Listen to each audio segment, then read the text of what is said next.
उत्तर नागपुर के लिए एक मल्टी स्पेशलिस्ट हॉस्पिटल बनाने के बारे में उनके दिमाग में आया था। तो उन्होंने एक हॉस्पिटल डॉक्टर बाबा साहब अम्बेडकर हॉस्पिटल और अनुसंधान केंद्र के नाम से उन्होंने एक अच्छा प्रोजेक्ट बड़े अथक प्रयत्नों से विधायक जी ने तो ये प्रकल्प हमारे यहाँ लाया। लाने के 7-8 वर्षों बाद भी अगर उस अनुसंधान व हॉस्पिटल का निर्माण कार्य शुरू नहीं हो रहा है, विलंब हो रहा है, इसका सीधा सीधा सा अर्थ कोई भी समझ सकता है कि इसके पीछे कोई तो भी द्वेषपूर्ण राजनीतिक काम कर रही है। उज्जवल भविष्य उत्तर नागपुर ने देखा था, नागपुर शहर की जनता ने देखी थी। उसी तरह डॉक्टर बाबा साहब अम्बेडकर हॉस्पिटल के ऊपर हमको नहीं मालूम था इतना बड़ा है, लेकिन जब वो खुल के सामने आया तो इतना बड़ा हॉस्पिटल, क्या वो हॉस्पिटल रहना नहीं चाहिए क्या? एक गरीब मिडिल क्लास का आज आदमी तंग दस्ती से जो मागास वर्गीय समाज के लोग रहते हैं, अल्पसंख्यक रहते हैं, छोटी छोटी जातियों के सभी धर्मों के लोग रहते हैं। और यह हॉस्पिटल में ऐसा नहीं है कि ये विशेष जाति के लिए, यह तो हॉस्पिटल तो सभी लोगों के लिए। तमाम संगठक के लोग चाहे किसी भी पार्टी से ताल्लुक रखते हो, वो ये नहीं चाहते कि ये हॉस्पिटल मियान में जाए। दूसरी बात ये है कि पूरे नागपुर शहर के अंदर सबसे पिछड़ा उत्तर नागपुर। सवाल किसको लाभ होगा किसको नुकसान होगा, लेकिन जनता का नुकसान जरूर होगा। और ये संविधान में है कि आपका अधिकार है कि आपको ट्रीटमेंट मिलना चाहिए। गोर गरीब कहाँ जाएंगे? जैसे भाई साहब ने बताया कि 10-10 लाख कहाँ से लाएंगे। और हम वो काम करते रहते हैं, इसलिए हमको प्रैक्टिकल अनुभव है कि ज़्यादातर तकलीफ गरीब लोगों को ही होती है। और या तो वो गरीब होता है या तो फिर बाहर से कि डॉक्टर बाबा साहब अम्बेडकर जी के नाम से इतना बड़ा प्रकल्प, और वो भी उत्तर नागपुर जैसे दलित बहुल, गरीब, मजदूर, किसान, कामगार, वंचित वर्गों के क्षेत्र में बनाया जाए। ये जो द्वेष भावना है, जिसे हम लोग जातीयवाद कहते हैं, इस जातीयवादी मानसिकता के चलते उन्होंने इसका निर्माण कार्य को कुछ हुआ नहीं साल भर तक। अभी हाल ही में जब डॉक्टर बाबा Saheb Ambedkar international convention centre का उद्घाटन था, तब उस समय हम भी लोग थे, हमने लोगों ने वहाँ पर आवाज उठाई कि यहाँ पर हॉस्पिटल। सीधा सा कहना है कि अगर वो लोग विलंब कर रहे हैं तो इसका सीधा सा मतलब है कि उनके मन में नहीं है। किसी को भी उसका अर्थ निकाला जा सकता है। लोगों ने आपको बता चुके हैं कि इसकी व्याप्ति कितनी बड़ी है। और वो हमारे उत्तर नागपुर एवं ग्रामीण इलाका, जो उत्तर नागपुर का सटा हुआ इलाका है, वो कितना उनके लिए जरूरी है। लोगों ने भी जम के आवाज उठाई थी। तब उप मुख्यमंत्री देवेंद्र फडणवीस जी वहाँ आए थे। उन्होंने वायदा किया था कि उत्तर नागपुर से में ही डॉक्टर बाबा साहब अम्बेडकर हॉस्पिटल और अनुसंधान केंद्र बनेगा। डॉक्टर बाबा साहब अम्बेडकर रोगनालय और अनुसंधान केंद्र जो स्थापित होने वाला है, भागेगा नहीं यहाँ से। तो उस कृति समिति के हम सब साथी हैं और यहाँ अपनी बात रखने आए हैं। तो इस माध्यम से हम बताना चाहेंगे कि यहाँ पर ये जो रोगनालय बनने जा रहा है और अनुसंधान केंद्र बनने जा रहा है, तो इसके माध्यम से सिर्फ उत्तर ही नहीं तो उत्तर नागपुर के अलावा उससे सटे हुए जैसे कामठी हो गया, सावनेर हो गया, ये बाकी का बेल्ट जो है वो भी लाभान्वित होगा। मेरा कहना ये है कि जो उत्तर नागपुर में जो हम नितिन राउत सर ने जो सपना बनाए हैं, तो उसी के लिए हम सभी पार्टी के लोग इकट्ठा हुए हैं। वहाँ पे गौर गरीबों को, वहाँ पे कम से कम 400 से 500 बस्तियाँ हैं। बहुत गरीब मध्यम वर्ग के लोग हैं, जहाँ पे अच्छे लोग तो बड़े हॉस्पिटल में चले जाते हैं, लेकिन गरीब लोगों का करके पूरा पैसा सैंक्शन करने के बाद में उन्होंने वो हॉस्पिटल का उद्घाटन वगैरह होना था। लेकिन सरकार बदल जाने की वजह से, जो अभी महाविकास आघाड़ी को गिरा के सरकार, जो खोखे वाली सरकार आई है, उन्होंने वो प्रोजेक्ट को बिहान में ले जाने का प्लान बनाया। उसके विरोध में हम उत्तर नागपुर की जनता और उत्तर नागपुर के पदाधिकारी कार्य किया गया। हम यह इस बार नहीं होने देंगे। इसके लिए हम दिन रात साथ में रहकर हमें आंदोलन करेंगे, धरना आंदोलन देंगे, साखड़ी उपोषण करेंगे, आमरण उपोषण करेंगे, विधानसभा में मोर्चा लेके जाएंगे, जरूरत पड़ी तो रास्ता रोको आंदोलन करेंगे। और जो भी रहेगा हम उसको तन मन धन के साथ में दिन रात एक करके यह डॉक्टर बाबा साहब अम्बेडकर अस्पताल और अनुसंधान केंद्र उत्तर नागपुर में ही बनेगा। नमस्कार, मैं Bhimrao Lonare, IBM TV 9 news और WH न्यूज़ में मैं आपका स्वागत करता हूं। इस वक्त मैं तिलक पत्रकार भवन में हूं और तिलक पत्रकार भवन में डॉक्टर बाबा साहब अम्बेडकर जो रुग्णालय है उत्तर नागपुर में, उसको लेकर एक पत्रकार परिषद हुई है। सभी जो पार्टियां हैं वो इकट्ठा आई है। उत्तर नागपुर के जो वो रहवासी भी है जो पार्टी में है, आखिर क्या मामला है, क्या मसला है, हम उनसे जानेंगे। सबसे पहले मैं जो पूर्व नगर सेवक है वेद प्रकाश आर्य जी, मैं उनके पास जाऊंगा। क्या बताना चाहोगे, डॉक्टर बाबा साहब अम्बेडकर रुग्णालय को लेके काफ़ी यानी चर्चा शुरू है कि उसे म्यान में लेके जाने वाले हैं, क्या बताना चाहोगे आप? डॉक्टर नितिन राउत जी ने उत्तर नागपुर के लिए एक मल्टी स्पेशलिस्ट हॉस्पिटल बनाने के बारे में उनके दिमाग में आया था, तो उन्होंने एक हॉस्पिटल डॉक्टर बाबा साहब अम्बेडकर हॉस्पिटल और अनुसंधान केंद्र के नाम से उन्होंने एक अच्छा प्रोजेक्ट बनाया। उसमें जसवंत टाकीज के सामने कामठी रोड पे 6.5 एकड़ ज़मीन पर वहाँ पर एक अच्छा हॉस्पिटल बनेगा और ऑटोमोटिव चौक के सामने वहाँ पर 8.5 एकड़ में मेडिकल कॉलेज बनेगा, जिसमें पोस्ट ग्रेजुएशन तक हमारे जो बच्चे हैं इस नागपुर शहर के बच्चे वहाँ पर डिग्री लेंगे और पीजी करके एक यानी नागपुर शहर का नाम रोशन करेंगे। और हमारे जो बच्चे हैं जो उत्तर नागपुर में खास करके जो हमारे यहाँ गरीबी है, जो मागास वर्गीय समाज के लोग रहते हैं, अल्पसंख्यक रहते हैं, छोटी छोटी जातियों के सभी धर्मों के लोग रहते हैं। और यह हॉस्पिटल में ऐसा नहीं है कि ये विशेष जाति के लिए, यह तो हॉस्पिटल तो सभी लोगों के लिए है।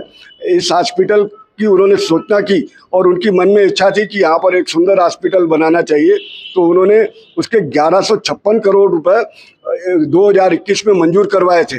और उसके लिए जो हर साल जो डॉक्टरों का इन पे जो एक्सपेंडिचर खर्चा रहेगा उसकी 78 करोड़ रुपए प्रति वर्ष की उसकी भी मान्यता प्राप्त हो चुकी थी। और वह प्रोजेक्ट मंजूरी पे ही था कि इतने में गवर्नमेंट चली गई। गवर्नमेंट चली जाने के कारण क्या हुआ, वह प्रोजेक्ट थोड़ा रह गया और यह गवर्नमेंट आ गई, बीजेपी की युति की गवर्नमेंट आ गई, तो उसके बाद भी कुछ हुआ नहीं साल भर तक। अभी हाल ही में जब डॉक्टर बाबा Saheb Ambedkar international convention centre का उद्घाटन था, तब उस समय हम भी लोग थे, हमने लोगों ने वहाँ पर आवाज़ उठाई कि यहाँ पर हॉस्पिटल बनना चाहिए। और वहाँ डॉक्टर नितिन राउत जी ने भी भाषण में वहाँ पर बोला था और उन्होंने पूरे यानी जम के वहाँ पर उनकी खिंचाई की सबकी कि यहाँ पर हॉस्पिटल बनना चाहिए। जब मैं 2014 में से लेकर 19 तक मैं आमदार नहीं था, तब मैंने उसके पहले शासकीय इंजीनियरिंग कॉलेज लाया था और मेरे आमदार न रहने के कारण उसका स्थानांतरण दूसरी ओर कर दिया गया। और मुझे डर लगता है कि ये आप हॉस्पिटल भी दूसरी ओर स्थानांतरण कर देंगे। तब वहाँ पर और लोगों ने भी जम के आवाज़ उठाई थी। तब उप मुख्यमंत्री देवेंद्र फडणवीस जी वहाँ आए थे, उन्होंने वायदा किया था कि उत्तर नागपुर से में ही डॉक्टर बाबा साहब अम्बेडकर हॉस्पिटल और अनुसंधान केंद्र बनेगा। हमें पूरा विश्वास था कि अब हमारे उप मुख्यमंत्री हैं, हमारे नागपुर शहर के हैं और हमारे हैं, तो अब हमें तो गर्व है कि हमारा मुख्यमंत्री हमारे शहर का है, तो वहाँ पर हॉस्पिटल बनेगा। जब कुछ अधिकारियों से हमारे संपर्क आए तो अधिकारियों ने बताया कि आप अंधेरे में हो, और यह उप मुख्यमंत्री जी ने गो स्लो करके बोल दिया है। गो स्लो बोल दिया है तो यानी ये ठंडे बस्ते में डाल दो। बाद में हमने कागज पत्र निकाले, ये कागज पत्रों में मेरे पास में उनका प्रूफ है कि इन्होंने म्यान में शिफ्ट करने के लिए उसमें आदेश दिए हुए हैं कि इसके लिए वहाँ पर जगह देखी जाए। ये आदेश कब के? यह आदेश है करीब अभी 1 साल के आसपास के हैं। नहीं, लेकिन 1 साल पहले, 1 साल के आसपास के है आपका कहना है, लेकिन अभी कुछ दिन पहले यानी डॉक्टर बाबा साहब अम्बेडकर जी की जो जयंती थी तब कन्वेंशन सेंटर का उद्घाटन हुआ, तो उन्होंने ऐलान किया ना, तो ये 1 साल पहले का है ना। डेट बता दो, आप तारीख बताइए कब? हाँ तारीख बता दो। 12/10/2022। 12/10/2022 का ये आदेश है।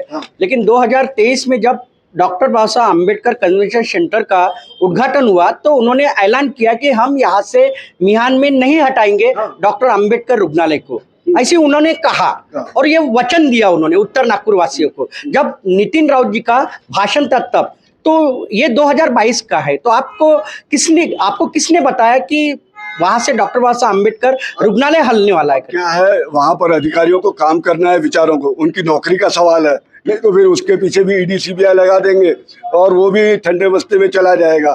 तो इसीलिए कोई सामने आके बोलेगा नहीं। जो भी है, हमारे भी कुछ संबंध है, हमने भी सत्ता में रहे हैं तो हमने भी संबंध कमाए हैं। कोई चाहते हैं कि उत्तर नागपुर में हॉस्पिटल बनना चाहिए, मागास वर्गीय लोगों पे अन्याय नहीं होना चाहिए, अल्पसंख्यकों पे अन्याय नहीं होना चाहिए, इसीलिए वो कुछ चिंतक हमारे भी हैं आज भी। क्या लगता है आप दिनेश भाऊ, आप एक सोशल वर्कर भी हो, एक पार्टी से भी जुड़े हुए हो, क्या लगता है आपको डॉक्टर अंबेडकर रुग्णालय का जिस प्रकार से विकास होना चाहिए नहीं हो पा रहा है, और एक कहा जा रहा है कि उसे म्यान में लेकर जाने वाले करके सरकार? बड़े अथक प्रयत्नों से विधायक जी ने तो ये प्रकल्प हमारे यहाँ लाया। लाने के 7-8 वर्षों बाद भी अगर उस अनुसंधान व हॉस्पिटल का निर्माण कार्य शुरू नहीं हो रहा है, विलंब हो रहा है, इसका सीधा सीधा सा अर्थ कोई भी समझ सकता है कि इसके पीछे कोई तो भी द्वेषपूर्ण राजनीतिक काम कर रही है। एक ही मामला नहीं है, अनेक मामलों से उत्तर नागपुर की जनता विकास के कार्यों से अछूती रही है, इसी मानसिकता के चलते। उसका ही एक भाग है कि डॉक्टर बाबा साहब अम्बेडकर अनुसंधान व हॉस्पिटल अभी तक हमको नहीं दिया जा रहा है। जब अभी 6 महीना पहले उप मुख्यमंत्री बोलकर जाते हैं उत्तर नागपुर में डॉक्टर बाबा Saheb Ambedkar international convention centre के उद्घाटन के दरम्यान कि मैं जल्द से जल्द यहाँ पर भूमि पूजन करके निर्माण कार्य शुरू करूंगा, 6 महीने के बाद भी पत्ता नहीं हिलता है। और आप लोग जानते हैं कि उप मुख्यमंत्री हमारे शहर के हैं और उनका वो जिस तरीके से राजनीति करते हैं, उनकी वजह से शासन और प्रशासन के लोग थोड़े से डर के रहते हैं। उनका ही यो कारण है कि वे नहीं चाहते कि डॉक्टर बाबा साहब आम्बेडकर जी के नाम से इतना बड़ा प्रकल्प, और वो भी उत्तर नागपुर जैसे दलित बहुल, गरीब, मजदूर, किसान, कामगार, वंचित वर्गों के क्षेत्र में बनाया जाए। वे जो द्वेष भावना है, जिसे हम लोग जातीयवाद कहते हैं, इस जातीयवादी मानसिकता के चलते उन्होंने इसका निर्माण कार्य को शुरू नहीं किया है। हमारा सीधा सा कहना है कि अगर वो लोग विलंब कर रहे हैं तो इसका सीधा सा मतलब है कि उनके मन में नहीं है। किसी को भी उसका अर्थ निकाला जा सकता है। निश्चित मैं बताना चाहूँगा कि डॉक्टर अंबेडकर जो रुग्णालय है वो उत्तर नागपुर में है, और इसका विकास जो है वो जिस गति से होना चाहिए उस गति से उसका विकास नहीं हो पा रहा है, काफ़ी विलंब हो रहा है। तो साहजिक है कि ये एक चिंता का विषय बना हुआ है डॉक्टर अंबेडकर रुग्णालय। क्या बताना चाहोगे? आपका सबसे पहले नाम बताइए। मेरा नाम इफ्तिखार अंसारी है, मैं सोशल वर्कर हूँ। मैं आपको एक चीज़ ये खबरदार करना चाहता हूँ कि जैसे आप पत्रकार हैं, आपने अभी जिस तरीके से यहाँ पे देखा कि हर संगठन के लोग, ये चीज़ आपने कभी नहीं देखा होगा, तमाम संगठन के लोग चाहे किसी भी पार्टी से ताल्लुक़ रखते हो, वो ये नहीं चाहते कि ये हॉस्पिटल म्यान में जाए। दूसरी बात ये है कि पूरे नागपुर शहर के अंदर सबसे पिछड़ा उत्तर नागपुर है। एक पहली बार हमारे को एक चीज़ मिली थी, इंजीनियरिंग कॉलेज, जिसका उज्जवल भविष्य उत्तर नागपुर ने देखा था, नागपुर शहर की जनता ने देखी थी। उसी तरह डॉक्टर बाबा साहब अम्बेडकर हॉस्पिटल के ऊपर हमको नहीं मालूम था इतना बड़ा है, लेकिन जब वो खुल के सामने आया तो इतना बड़ा हॉस्पिटल, क्या वो हॉस्पिटल रहना नहीं चाहिए क्या? एक गरीब मिडिल क्लास का आज आदमी तंग दस्ती से जी रहा है, उसके हादसात देखो। वो आज ये मैं आज पत्रकार भवन के अंदर खड़ा हूँ, जिस जगह खड़ा हूँ उस जगह पूरे प्राइवेट हॉस्पिटल लगे हुए हैं। एक पेशेंट आता है तो 10 लाख, 5 लाख, 4 लाख रुपए से नीचे नहीं उतरता। ये गरीब लोग कहाँ जाएंगे? क्या मुख्यमंत्री महोदय को ये नहीं दिखता कि गरीब मेरे नागपुर शहर की जनता गरीब है? निश्चित मैं बताना चाहूंगा कि डॉक्टर बाबा साहब जो अम्बेडकर रुग्णालय है, उस रुग्णालय में प्रतिदिन करीब 4 से 5 हजार जो गरीब वर्ग के जो रुग्ण है, जो यानी मरीज है, वो आते हैं। लेकिन वहाँ पर जो है जिस प्रकार से सुविधा मिलना चाहिए उस मरीजों को, गरीब मरीजों को, उस प्रकार से उन्हें सुविधा नहीं मिल पा रही, ये शोकांतिका है। लेकिन उसके लिए जो विधायक है उत्तर नागपुर के और पूर्व पालक मंत्री नागपुर जिला के हैं जो डॉक्टर नितिन राव, उन्होंने काफी प्रयास किया है उसके डेवलपमेंट के लिए। हम और भी जानेंगे। क्या नाम है आपका? मेरा दिलीप जायसवाल। क्या बताना चाहोगे आप? मैं प्रहार जनशक्ति पार्टी से हूँ और मैं इसलिए यहाँ आया हूँ कि जहाँ गोर गरीब को अन्याय होता है वहीं हम काम करते हैं। सवाल किसको लाभ होगा, किसको नुकसान होगा, लेकिन जनता का नुकसान जरूर होगा। और ये संविधान में है कि आपका अधिकार है कि आपको ट्रीटमेंट मिलना चाहिए। गोर गरीब कहाँ जाएंगे? जैसे भाई साहब ने बताया कि 10-10 लाख कहाँ से लाएंगे। और हम वो काम करते रहते हैं, इसलिए हमको प्रैक्टिकल अनुभव है कि ज़्यादातर तकलीफ गरीब लोगों को ही होती है। और या तो वो गरीब होता है या तो फिर बाहर से चूसा हुआ होता है। जब उसके पैसे खत्म है फिर उसको मेडिकल हॉस्पिटल दिखता है। लेकिन जहाँ तक उत्तर नागपुर की बात है, नागपुर शहर के 6 पार्ट है, विधानसभा है। जब जब ऐसी कोई बातें आती विकास की या कोई बात की, हमेशा उत्तर नागपुर को लालीपाप दिखाता है, बाद में छिन जाता है। निश्चित मैं बताना नहीं, मैं बताना चाहूंगा कि निश्चित ही मैं एक बात और खास करके मैं बताना चाहूंगा कि उत्तर नागपुर के विकास के लिए करोड़ों रुपए सैंक्शन हो चुके हैं, लेकिन आज तक के वो जो यानी जब महाविकास आघाड़ी की सरकार गिरी और बीजेपी शिवसेना की सरकार महाराष्ट्र में आई, उसके बाद जो उत्तर नागपुर के विकास के लिए जो निधि देना है वो निधि अभी तक नहीं मिला, ऐसी भी हमें जानकारी है। हमारे साथ में कांग्रेस के जो नेता है वो हमारे साथ में है, पाटिल सर, हम उनसे भी जानना चाहेंगे, क्या बताना चाहोगे आप डॉक्टर अंबेडकर रुग्णालय को लेकर? आज यहाँ तमाम सामाजिक संगठन, राजकीय पार्टी के लोग इकट्ठा होके कृषि समिति के माध्यम से doctor Baba Saheb Ambedkar hospital and अनुसंधान केंद्र, तमाम लोगों ने आपको बता चुके हैं कि इसकी व्याप्ति कितनी बड़ी है और वो हमारे उत्तर नागपुर एवं ग्रामीण इलाका जो उत्तर नागपुर का सटा हुआ इलाका है वो कितना उनके लिए जरूरीमंद है। आपने अभी बोले कि 165 करोड़ के काम पिछले सरकार के वक्त सैंक्शन हुए थे, इसके बारे में बहुत बार चर्चा भी हो चुकी है, बहुत से कामों का भूमि पूजन भी हो चुका है। नई सरकार आते बराबर वो कामों को स्थगिति दी है। लेकिन उत्तर नागपुर के लोगों का कहना है कि विधायक नितिन राउत उसमें बदनाम हो रहे हैं कि उनके कारण वही विकास नहीं कर रहे, सिर्फ भूमि पूजन कर रहे। तो आप सत्य जनता के सामने बताइए। सत्य ये है कि उस बारे में हम कोर्ट तक गए हैं, कोर्ट का आदेश भी आया है। विधानसभा में ये प्रश्न यहाँ के विधायक ने उठाया है और महाराष्ट्र के तमाम उस जमाने के विधायक या मंत्री थे उन्होंने भी उठाया। कोर्ट का आदेश होने के बाद भी प्रशासन को ये सरकार दबा के रख रही है कि वो मंजूर हुए काम चालू करने की अनुमति नहीं दे रही। यानी ये कोर्ट की अवमानना है। अभी अवमानना का हमने और एक केस दायर किए है, उसका रिजल्ट जल्दी आएगा। कुछ कामों का कलेक्टर ने मान्यता दी है, वो काम जल्दी चालू हो गए, लेकिन जो बड़े काम थे, बड़े रोड थे, उनके काम अभी भी रोक के रखे हैं। ठीक है, मैं बताना और एक बात खास करके मैं बताना चाहूंगा, जो उत्तर नागपुर का जो अंबेडकर रुग्णालय है उसमें जो दवाइयाँ जो गरीब लोगों को मिलना चाहिए और दवाई का भी अभाव उस रुग्णालय में होता है, क्या बताना चाहोगे आप? बात तो ऐसे है कि ये ऐसा रुग्णालय परिचय है। दिया। मैं वामन सोमकुंवर, एक सामाजिक कार्यकर्ता हूँ और ये डॉक्टर बाबा साहब अम्बेडकर रुग्णालय और अनुसंधान केंद्र जो स्थापित होने वाला है भागेगा नहीं यहाँ से। तो उस कृति समिति के हम सब साथी हैं और यहाँ अपनी बात रखने आए हैं। तो इस माध्यम से हम बताना चाहेंगे कि यहाँ पर ये जो रुग्णालय बनने जा रहा है और अनुसंधान केंद्र बनने जा रहा है, तो इसके माध्यम से सिर्फ उत्तर ही नहीं तो उत्तर नागपुर के अलावा उससे सटे हुए जैसे कामठी हो गया, सावनेर हो गया, ये बाकी का बेल्ट जो है वो भी लाभान्वित होगा। यानी लोगों को इसका बहुत ज्यादा अवसर मिलेगा, वहाँ आने आसपास का। के गांव को भी उसका फायदा होगा, लाभ होगा। वहाँ के भी जो मरीज है वो डॉक्टर अंबेडकर रुग्णालय में आएंगे उत्तर नागपुर में रहने के कारण। आप क्या बताना चाहोगे? आपका नाम बताइए आप। मेरा वंदना विजय लांजेवार, बीआरएसपी नागपुर शहर अध्यक्ष हूँ।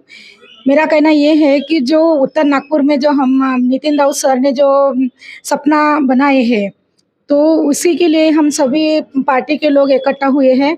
वहाँ पे गौर गरीबों को, वहाँ पे कम से कम 400 से 500 बस्तियाँ हैं। बहुत गरीब मध्यम वर्ग के लोग हैं, जहाँ पे अच्छे लोग तो बड़े हॉस्पिटल में चले जाते हैं, लेकिन गरीब लोगों का कोई वहाँ पे ये नहीं है और वो ऑपरेशन हार्ट का ये वो कुछ नहीं कर सकते। जहाँ हमने उस दिन प्रोजेक्ट बनाए सर ने, मैंने जो क्लिप देखी है तो उनका वो सपना है, वो सपना पूरा होगा। और हमारा जो हॉस्पिटल है डॉक्टर बाबा साहेब आम्बेडकर हॉस्पिटल, वो यहाँ से उत्तर नागपुर से हम नहीं जाने देंगे। हम सब एक साथ लड़ेंगे और एक साथ हम लड़ने के बाद हम रास्ते पे उतरेंगे। जो भी कुछ करना है वो निश्चित डॉक्टर बाबा साहब आम्बेडकर रुग्णालय जो है उत्तर नागपुर का, हम वहां से मिहान में जाने नहीं देंगे, ऐसी कहना इन तमाम जो उत्तर नागपुर के निवासी है और अलग अलग जो पार्टियां हैं उससे जुड़े हुए हैं, उनका कहना है। हमारे साथ में भांगे सर भी है राष्ट्रवादी कांग्रेस के, क्या बताना चाहोगे आप? उत्तर नागपुर के आमदार जी जो माजी मंत्री है, उन्होंने अथक प्रयत्न करके पूरा पैसा सैंक्शन करने के बाद में उन्होंने वो हॉस्पिटल का उद्घाटन वगैरह होना था, लेकिन सरकार बदल जाने की वजह से जो अभी महाविकास आघाड़ी को गिरा के सरकार, जो खोखे वाली सरकार आई है, उन्होंने वो प्रोजेक्ट को बिहान में ले जाने का प्लान बनाया। उसके विरोध में हम उत्तर नागपुर की जनता और उत्तर नागपुर के पदाधिकारी कार्यकर्ता सभी उसके विरोध में, और हमारा मानना है कि अभी वहाँ ओपीडी चालू है और वहाँ 615 बेड का हॉस्पिटल बनने वाला था, वो वही बनना चाहिए। इसके लिए हमने अथक प्रयत्न आज से शुरू कर दिए। आज हमने कलेक्टर साहब को निवेदन दिया, पत्र परिषद लिया, उसके बाद में हम आंदोलन करेंगे और अभी असेंबली आने वाली है। असेंबली में भी हम वहाँ पर मोर्चे निकाल के उनको बताना चाहेंगे कि उत्तर नागपुर किसी से कम नहीं है, उत्तर नागपुर का विकास होना चाहिए, वहाँ रोजगार बढ़ना चाहिए और वहाँ काम होना चाहिए और हॉस्पिटल वही बनना चाहिए। ऐसी हमारी मंशा है और हम वो करके रहेंगे। आमदार जी का हम धन्यवाद देते कि वो प्रोजेक्ट लाए, लेकिन ले जाने वालों का हम निषेध करते हैं। जो प्रोजेक्ट हमारे उत्तर नागपुर से दूसरी जगह ले जा रहे उनका हम निषेध करते हैं और हमारा उत्तर नागपुर आगे बढ़ना चाहिए, वहाँ रोजगार बढ़ना चाहिए, वहाँ पीजी यानी वहाँ अति विशेष उपचार, वहाँ हॉस्पिटल में डॉक्टर्स तैयार होने वाले थे, नर्सेस तैयार होने वाले थे, कई रोजगार पैदा होने वाली थी। आजू बाजू के परिसर में मेडिकल स्टोर, खानावाड़ और डॉक्टर, इंजीनियर, ये सब लोगों का वहाँ पर जमावड़ा रहना चाहिए। जब तक वहाँ का विकास होता नहीं, लोग पढ़े लिखे आगे बढ़ते नहीं, उस एरियाओं का आगे बढ़। समय का अभाव है हमारे पास। मेरा एक आखिरी सवाल आपसे, अगर मान के चलो, अगर डॉक्टर बाबा साहब आम्बेडकर रुग्णालय अगर मिहान में चला जाता है तो आपकी क्या रणनीति रहेगी? पहली बात तो हम जाने नहीं देंगे। हम इसके लिए दिन रात एक करने वाले हैं। हम 1 महीने से ये जितने भी लोग खड़े हैं यहाँ पर, अभी तो कुछ ही लोग हैं, अभी जब कलेक्टर को हम डेपुटेशन देने गए तो करीब 100-125 लोग थे और हमने अभी बहुत उसकी तैयारी की है। मोहल्लों में हमने मीटिंग ली है और हमने यह इसको जन आंदोलन का स्वरूप देंगे। और ये बार, पिछले बार जो हमारे साथ धोखा हुआ है, जो हमारा यहाँ शासकीय इंजीनियरिंग कॉलेज को ट्रांसफ़र के दूसरी जगह स्थानांतरण किया गया, हम यह इस बार नहीं होने देंगे। इसके लिए हम दिन रात साथ में रहकर हमें आंदोलन करेंगे, धरना आंदोलन देंगे, साखड़ी उपोषण करेंगे, आमरण उपोषण करेंगे, विधानसभा में मोर्चा लेके जाएंगे, जरूरत पड़ी तो रास्ता रोको आंदोलन करेंगे। और जो भी रहेगा हम उसको तन मन धन के साथ में दिन रात एक करके यह डॉक्टर बाबा साहब आम्बेडकर अस्पताल और अनुसंधान केंद्र उत्तर नागपुर में ही बनेगा। यह जो आज तक हम उत्तर नागपुर के लोगों पर इन्होंने अन्याय किया है, यह अन्याय का यानी बहुत ही हाई तो हो चुकी है। हम अब इसको बर्दाश्त करने वाले नहीं है। यहाँ का एक छोटे से छोटा बच्चा बाहर निकलेगा और बड़े से बड़ा बुजुर्ग बाहर निकलकर इस आंदोलन में सहभाग होगा। और हम इनकी जो ये जातिवादी शक्तियाँ हैं, जो इस तरीके से साजिश रच के, जो उप मुख्यमंत्री समझ रहे हैं कि मैं बहुत होशियार हूँ, जब उन्होंने पहले ही मिहान में ट्रांसफ़र के आदेश दिए थे और डॉक्टर बाबा साहब आम्बेडकर जिनको पूरा विश्व मानता है, उनके जन्मदिन पे झूठ बोलते हैं। अगर वो झूठ बोलते हैं तो इनके परिणाम इनको भुगतने पड़ेंगे। ये नागपुर में ही नहीं, इनको पूरे देश में इसके परिणाम भुगतने पड़ेंगे।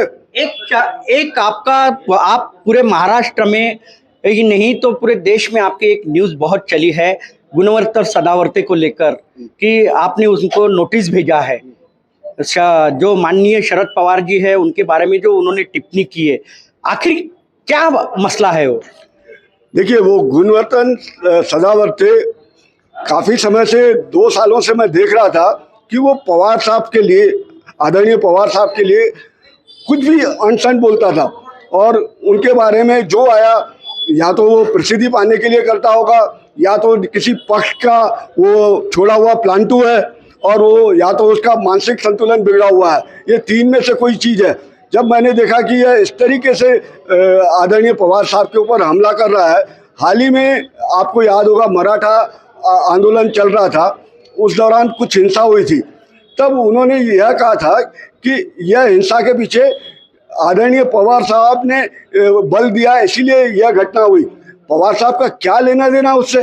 पवार साहब तब गए थे जरांगे पाटिल के यहाँ जब वहाँ पर वहाँ के लोगों पे लाठीचार्ज हुआ था। उन लोगों से पवार साहब मिलने गए थे, और मिलने गए थे तो वो इंसानियत के नाते पे हर पार्टी के लोग गए थे वहाँ पर, कोई सिर्फ शरद पवार साहब नहीं गए थे। और उसको उनसे जोड़ना, जो रूट शूट के चंद्रशेखर बावनकुळे भी है, रूट शूट के शरद पवार पे अटैक करता है, वो चंद्रकांत दादा पाटिल, वो भी पवार साहब, देवेंद्र फडणवीस पवार। अरे हम आदरणीय मोदी जी के लिए बोलते हैं क्या? हम आदरणीय गडकरी जी के लिए बोलते हैं क्या? ये हमारे संस्कार हैं, इन्हें संस्कार ही नहीं है, इसीलिए गंदी भाषाएं करते हैं। इसीलिए मैंने उन्हें नोटिस दिया है। अगर उन्होंने 7 दिन के अंदर में जवाब नहीं दिया और उसमें अंडरटेकिंग भी मांगा है, और उन्होंने अंडरटेकिंग देना चाहिए कि मैंने जो यह वक्तव्य किया था वह गलती से किया, उसकी सार्वजनिक माफ़ी मांगना चाहिए। सभी समाचार पत्रों में और इलेक्ट्रॉनिक मीडिया में उन्होंने बोलना चाहिए कि इसके लिए मैं माफ़ी मांगता हूं, और ये भविष्य में ऐसी मैं हरकत या जिस तरीके से मैंने आदरणीय पवार साहब, वह कभी किसी के लिए बोलूँगा नहीं तो मैं उनके खिलाफ न्यायालय में आईपीसी के तहत, आईपीसी 500 के तहत मानहानि का मुकदमा दायर करूँगा। निश्चित ही मैं बताना चाहूँगा कि ये पूर्व जो नगर सेवक है वेद प्रकाश आर्य जी है, जिन्होंने एडवोकेट गुणवंतर सदावर्ते जी के ऊपर भी एक मानहानि का दावा किया है। जो शरद पवार जी जो है उनके बारे में जो वो यानी टिप्पणी करते हैं उसी को लेके उन्होंने किया है। और ख़ास बात तो यह है कि उत्तर नागपुर में जो डॉक्टर बाबा साहब अम्बेडकर जो रुग्णालय है उसे जो महाराष्ट्र सरकार है वो मिहान में ले जाना चाह रही है। इसके विरोध में आज तिलक पत्रकार भवन में पत्रकार परिषद ली गई है, और उनका कहना है सभी पार्टी के जो कार्यकर्ता थे, नेता थे, इस पत्र परिषद में उपस्थित थे। और खास बात तो ये है कि वे उत्तर नागपुर के रहवासी भी है। उनका एक ही कहना है, अगर डॉक्टर बाबा साहब अम्बेडकर रुग्णालय जो संजय गांधी मैदान उत्तर नागपुर में है, उसे अगर मिहान में ले जाने की बात कहेंगे तो हम रास्ते पर उतरेंगे, आंदोलन करेंगे, और ये आंदोलन तीव्र रहेगा। इसीलिए उनका एक ही कहना है कि उसे डॉक्टर बाबा साहब अम्बेडकर रुग्णालय को सिर्फ डेवलप कीजिए, उसे जितना निधि चाहिए उतना निधि दीजिए, और वहीं पे उत्तर नागपुर में उसका डेवलपमेंट करना जरूरी है। महाराष्ट्र सरकार इसका ध्यान दे, ऐसी सभी नेताओं का कहना है। तो आप देखते रहिए IBM TV 9 news, WH news. हमारे चैनल को लाइक कीजिए, सब्सक्राइब कीजिए, आइकॉन बेल बटन दबाना न भूले। धन्यवाद, नमस्कार।